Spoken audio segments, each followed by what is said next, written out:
Well, I'm not going to muck around. We've been scraping the bottom of the barrel for a bit of content. Let's be perfectly honest. There's a World Cup going on, which slightly diminishes the amount of West Ham subjects there are to talk about. However, we asked our reliable and trusty patrons, give us some subjects, and they responded very well. This one we like, Geo. Do you want to pop the question up on the screen, please, mate? Because I particularly like this one, actually.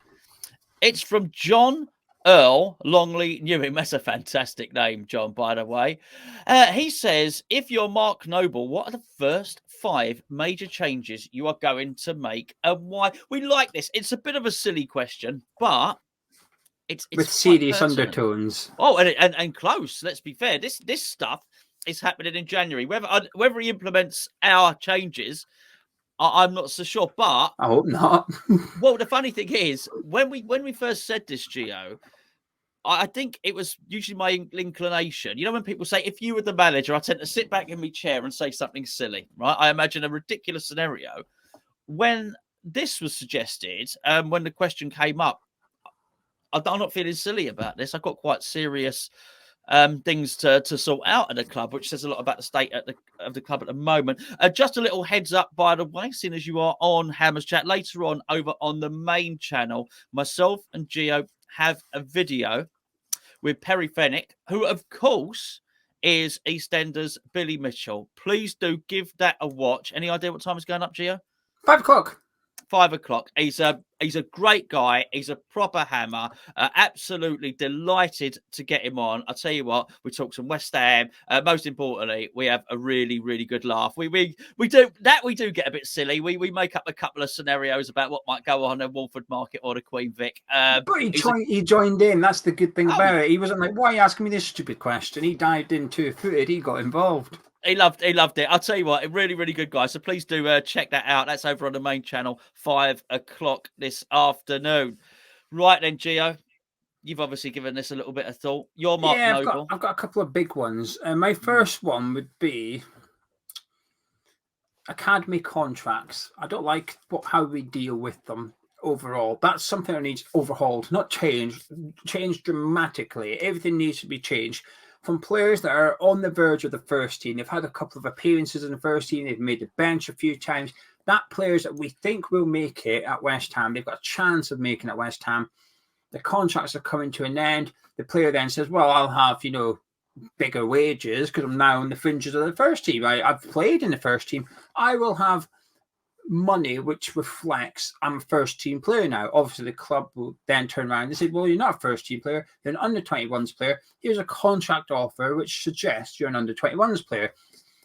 And I always get the impression we're miles apart when it comes to these things. And it's players like Jeremy Ngakia, Sonny Perkins, Ben Johnson as well. We haven't agreed a new deal with Ben Johnson yet. We had to trigger a 2-year clause to almost keep him at the club. And yet there's still no confirmed contract offer. We got told, that's fine, it's a 2-year clause, but we'll negotiate with him as soon as the transfer window closes. We're going to be discussing contracts with XYZ and Ben Johnson. Yet there's been nothing. So Johnson's actually got a year and a half to go on his contract. His wages, I assume, are nothing for what a Premier League first team player is, a first squad member is. He must be on, I don't know, I'm guessing here, 15, 20, 30 grand a week, somewhere in those margins I would expect him to be on. It's not enough. Now, the latest one is Harrison Ashby. Is he moving? Is he wanting to leave for minutes or is it money? I imagine there's possibly a little bit of both. If it was just Harrison Ashby on its own, I would suggest it's perhaps just minutes, but it's not Harrison Ashby. There's been many players before him that this has happened.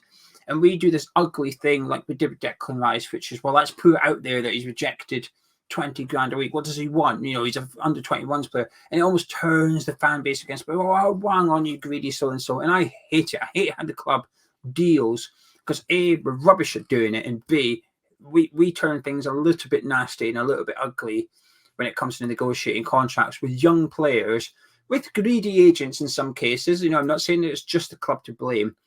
But usually the conclusion is the player has to leave West Ham. And I don't like it. I don't like it at all. We're rubbish at them. And I hope Mark Noble sorts it out just like that. Well, that's a really good point, number one. And what I would say on that, is that I think for too long we've relied, not just on the youth players, by the way, as this option, triggering the option on the contract as a safety blanket, as it is a safety net, a comfort blanket, if you like, that probably shields us and insulates us from the fact that we're actually quite poor at negotiating the contract as a whole. It seems a desperate last attempt, that a card that we play, which I don't particularly like. I think if we were better at the initial negotiations, then we'd do a lot better. We wouldn't have to rely on that, which sort of feeds into my point, what I've written down, which is, well, it does link with that. This is the point number 2, I guess, which I actually just wrote down. I want all departments to be more aligned, and it's quite funny that I was thinking of the youth team when I was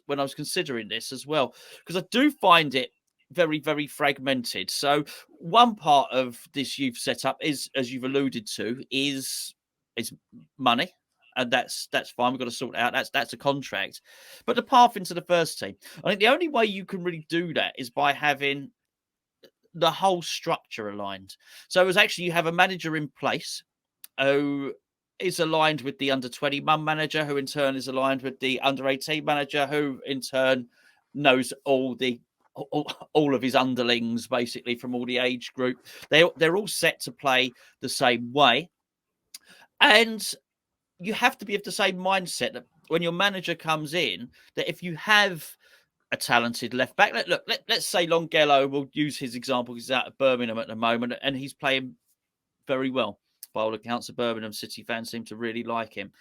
But when you have the structure of the club so in tune with one another, which when you do have a situation like we've had in recent times where you don't have a left back for a certain game, you play that academy player. And all that is the ethos of everybody knowing each other and there being a set pathway into the first team. I think that's really important. It does take a sort of a sporting director to oversee that. All I would say, it's not just that in terms of being aligned. I think we've seen so many times where maybe the media department have put something out which might give a little, both positively and negatively, have given something away which maybe is not advantageous to the team. It just seems very, very fragmented. I think some of that is going to happen when you think the media team are actually in a completely separate building to where the team train, so they don't really necessarily have that connect. I know some of them do go over to Rush Green on sort of media.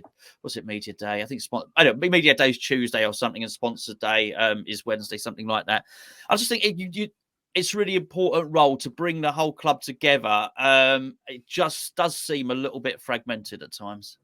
Yeah, on to number 3 then. I think you'll agree with this. Now, while you might think I wasn't listening to Gonzo, I was looking at my phone. I was looking at my phone because I was getting a couple of things up for point number 3. Gonzo, have you heard of Simon Andegra? No. Have you heard of Giulio Enciso? He's one of my favourite singers. Have you heard of Kiel Sherpin? No. Okay, good. Now, Sherpin cost 5 million. Enciso cost 11 million. And Anegra cost 8 million. Guess who bought them? What club bought them? Yeah. Brighton. Yes. And this is what I would like to see more of. Bigger investment in young players. The way that Brighton do transfers, I think, is something long to be admired. But there they are, spending 11 million on a player. They bring him in, they send him straight back out on loan. Bang, you're not ready for us yet, but you will be in 2 years' time. Get back out on loan. Go ply your trade over in that country, usually Belgium. They like to send their players to Belgium. Get out into that league. Get your experience. And then when we sell the player in your way in the first team, we bring you back and you're ready to go. Look at Casiero. There's somebody that Bissouma's leaving. Brighton have sat there going, let him leave. He's ready. Brought him back last January, started to integrate him into the team. Then when Bissouma left, bang, you're into the team next to McAllister, sorted. There we go. Our midfield is sorted already. We've already done the business. And this is something I'd like to see us do more of. We do dabble in investing players for the under-21s, but it's low risk, low cost. Callum Marshall, a handful of £100,000 into the team. Let's pray he makes it. But it's risk and reward. And I guess to some extent, if you're dabbling in players for a couple of 100,000, $250,000, chances are they're not going to make it. You're paying for players that are punts, essentially. Brighton aren't punting. Brighton are bringing in players they are confident are going to make it at Premier League level. They will be ready for the Premier League in 2 seasons' time, in 3 seasons' time. So we're going to buy them now for 5, 8, 10 million. And in 3 seasons' time, they're going to be worth 20 million. They haven't even kicked the ball for us. Then we're going to play him in the Premier League. Then he's going to be worth 40 million. And I would just love to see West Ham be a bit more prepared long term. Now, that would cause us a bit of an issue because at the minute we've got a manager and you probably need more of a head coach for that role, which is they use the players that they're given and they leave the transfer policy to people elsewhere in the club. But that's the point of Martin Noble's role, surely. Martin Noble's role surely is to oversee all this, to have, and it goes with what you're saying, a philosophy of the club that you go buy players for this. So when the manager changes, nothing else changes. The style of play don't change. You go get the manager that's going to continue doing what you've got planned. You go get the manager that's going to work with the player that's currently plying his trade in the Dutch league or for Club Brugge in the Belgian league or whatever. They actually, the new manager's going to work with them as well. And you're not going to have to rip up and start again. So I guess my point 3 would be, there's sort of 2 here, ties in your one, which is generate a philosophy for the club. How do you want to play? And let's stick with it. But B, it's just the transfer model, if you like, rather than just buying big players. You need to do a bit of both. It can't just be investing in youth. You've got to bring in players for today that's ready to rock and roll now. But we've got a good squad now. We've got that starting point. We don't need to invest purely into the first team anymore. It needs a little bit of tweaking here and there. But we can now start ploughing our resources into the under-21s, bringing players in that we can then loan out that's going to be ready in 2 seasons' time. Because it'll cost you a lot of money today. It'll save you a hell of a lot of money tomorrow. So that would be my 3rd point. Restructuring the transfer policy, if you like. Yeah, well, I've actually got 2, Geo, but one of them I think you've almost sort of touched on. So I'll go for something else here, which is I think get a mentor for Mark Noble in terms of learning this trade. And what I mean by that is that he'll very much be learning on the job. And I'm going to give an example here, but there will be many. There's a lot of players, a lot of people who are deemed sort of too old for football now, but they have a wealth of knowledge to really tap into. And I'll give you an example. The example is David Dein, who was a director at Arsenal for years. David Dein was the guy that brought Arsene Wenger into the club. And you used to hear for so long about David Dean's contact book. Right, David Dean's little black book. David Dean knew everyone. David Dean knows every agent. David Dean knows every academy. David Dean is just an absolute hub of knowledge and information. And what happened was when Kroenke went to do the takeover at Arsenal, David Dean was on the wrong side of the fence. Basically, David Dean was in Tony Cotty's position, like if when Dewberry Watsit tried to buy us Pie Capital. Yeah. Let's be fair, Cotty was on the wrong side of the fence for that, wasn't he? When the chips were there, Kretinsky bought us, Pie didn't. It's sort of back we like Tony. He's been great. He's been on this channel, but he backed the wrong horse on that one. Let's be fair, and that's what David Dean had done. And because of that, he was thrown out into the cold. So Arsenal lost all of that knowledge. And what they did was they brought in Edu. You remember Edu? He used to be a midfielder for them. He had to learn on the job. But the knowledge of David Dein was lost to Arsenal. And it's actually somebody like that who can actually say to Noble, okay, look, you've got all this knowledge of what it's like to be a player. I'm going to mentor you and I'm going to tutor you through this and I'm going to help you. Basically, you lean on me. It doesn't even have to be a full-time job. You know, I'm there on the end of the phone. I'll pop in and help you once or twice a week. Here's you're in essence paying for someone's experience. You're paying for their contact book. That is what Mark Noble is not going to have. And you look at all these figureheads that are funny. I think I've mentioned Philip Lahm in a video we did earlier. I believe Philip Lahm is he not in a sort of similar role up at Bayern Munich now and stuff like that? Obviously, he had a more high profile career because he's going to know more people, but he still would have Gerd Müller and Franz Beckenbauer and people like that at Bayern Munich still would have helped him out. And I think that is going to be really, really crucial to him, in essence, doing his apprenticeship and learning on the job. Yeah, there's loads of ex-players now, isn't there? Van der Sar, obviously at Ajax. Mark Overmars was there. Oliver Kahn is very high up at Bayern Munich as well. So there's loads and loads of ex-players jumping into this role. This is why I'm quite relaxed about Mark Noble taking the role over. I think a large part of it is almost being a people person to some Yeah. extent. I think you've got to get on with lots of different people, different characters and stuff. You've got to adapt. And Martin Noble's shown that. He's got great leadership. He's got that about him. It's now about getting the experience and working out this, that, and the other. I've got two more, so you can pick which one. I'll give you the title of two. You can choose which one, and I'll tell you my reasoning. Selling players or a new manager? Oh, I very much know what you think about selling players, and you alluded to it in the video a couple of days ago. So let's go with the manager. Well, we need a succession plan. Simple as that. Okay. It is that simple, though. At all times, even when David Moyes, or if David Moyes is doing well, if he comes back and we see a new David Moyes and things are going well, we start moving up the table, we still need to know who the next manager is at all times. He doesn't have to approach these managers or anything, but just discover who's the next best thing, who's going to be the guy that comes in and takes over from David Moyes. A bit like what Brighton had with Des Ebry. It was a case of, right, Potter goes, that's who we're going after. Yeah. At no point were they wanting to get rid of Potter. Did they want to sack him? But they're fully aware that there's a chance that Potter was going to leave at any point. That's who they're going to go get. And part of the reason we're possibly in this standoff with Moyes, maybe it's not really one of those, but in this position where, you've got 3 games, if that is true, there's probably an element of we don't know who we're going to go get to that for them to come to that conclusion, which is, we don't know what we're going to do, we don't know who we're going to get, so let's just kick the can down the road. It's a bit like the opposite of Aston Villa. Part of the reason they probably got rid of Steven Gerrard is because they knew Emery was coming. They knew they could go get Emery, so it was like, right, let's get rid of him now, go get him sorted. There's probably an element of West Ham not getting rid of Moyes or dilly-dallying on the decision of David Moyes because we don't know who we're going to go get. We don't know who these people are. The knowledge of our club, as we've seen, is very British-based. Even when we go get a foreign manager, he's got experience in England. Pellegrini was Man City manager. Slaven Bilic used to play for us.